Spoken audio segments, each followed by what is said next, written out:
Wishes చెప్పిన ప్రతి ఒక్కరికి నా పాదాభివందనం. ఆ విషెస్ చూస్తుంటే ఈ జీవితానికి ఇది చాలా అనిపించింది. అండ్ ఒకే ఒకటి నెగిటివ్ కామెంట్ అయితే పెట్టారు, మనం కుడి చేత్తో చేసిన సాయం మేడం చేతికి తెలియకుండా చేయాలి. కరెక్ట్, అది మీరు అడిగిన ఈ ప్రశ్నకి ఆన్సర్ నేను చెప్పను.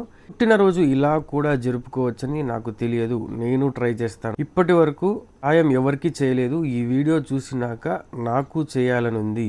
నా పిల్లాడి మొదటి బర్త్డే ఇలాగే చేస్తాను.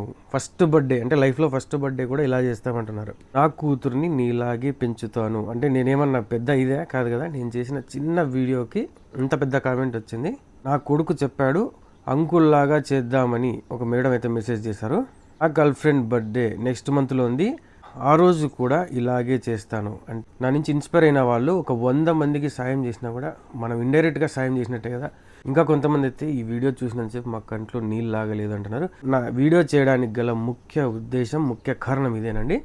నిజంగా నాకు కూడా ఈ కామెంట్స్ చదువుతుంటే సెలబ్రేషన్స్ చాలా హై లెవెల్లో చేసుకున్నాను అండ్ 0 లెవెల్లో కూడా సెలబ్రేట్ చేసుకున్నాను. బట్ నన్ను చాలామంది అవసరాలకు వాడుకొని నా నుంచి ఎంతోమంది చాలామంది బాగుపడ్డారు. అండ్ ఇంకా నన్ను అవసరాలకు వాడుకొని చాలా హెల్ప్లు అయితే చేశాను. అప్పట్లో వాళ్ళు కనీసం బర్త్డే విషెస్ మెసేజ్ పెట్టచ్చు కదా, పెడితే దానికి డబ్బు కూడా ఖర్చు కాదు.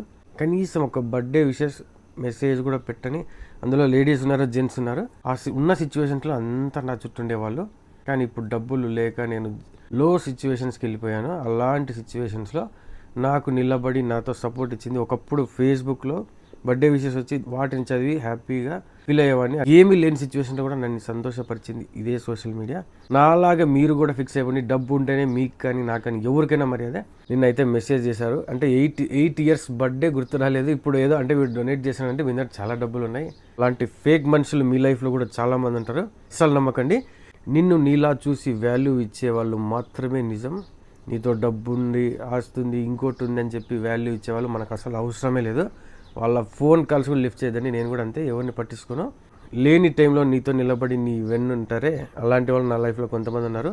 వాళ్ళకు మాత్రమే నేను వాల్యూ ఇస్తాను. ఫ్యూచర్లో ఈ ప్రోగ్రామ్ ఇంతటితో ఆగదు. అంటే దీనికి మళ్ళీ డబ్బులు ఎవరితో ఇప్పించుకోవడం ఉండదు. నా కష్టార్జితంలో నాకు ఉంటే పెడతా, లేదంటే పెట్టలేను, అంతేగాని మళ్ళీ ఏదో డొనేషన్స్ అట్లా కథలే ఉండవు. నా కష్టార్జితంలో ఒక 10% లేదా ఇంకొంచెం ఎక్స్ట్రా ఎంతో కొంత నేను సాయం చేసే ప్రయత్నం చేస్తాను.